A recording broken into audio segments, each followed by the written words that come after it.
ABC's Don Daler, who is on the scene. Don, just give me some description again of what you can see now. It appears that there is more and more fire and smoke enveloping the very top of the building, and it does not appear that there's any kind of an effort up there yet. Now remember, oh my God. Oh God. That looks like a second plane. That just exploded. We just saw another plane coming in from the side. You did. That was out of Yes, and that's the second explosion. You could see the plane. On 9/11, I was about 2 weeks into boot camp for the U.S. Navy. I was the opening manager that morning. I was in Boston at the time. So I was actually living in Mexico City. I was doing a semester abroad for my university program. I had just moved back to Minneapolis a week before. Yeah, I was sitting in my office back at the old Best Buy corporate building. I was there on September 11th.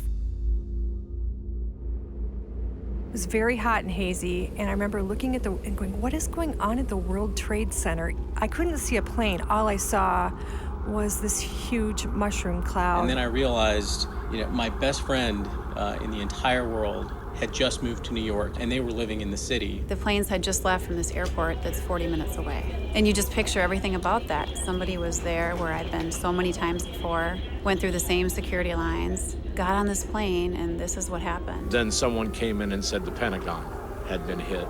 I think in that moment, we had 150 plus employees in the air. We went out on the street, and people were just walking everywhere, covered with ash. There were no cars. And we just kept trembling. Every time you'd hear a military helicopter go overhead, we just worried it would be something else happening.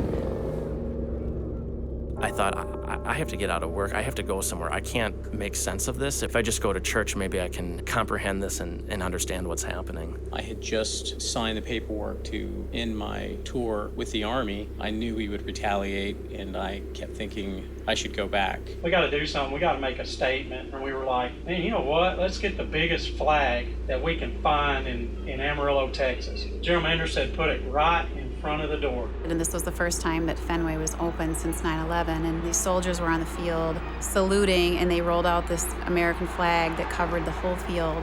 I just had so much pride. We had a lot of people who lost family members, a lot of people that very personally felt the sting of the loss, but we didn't lose any employees directly.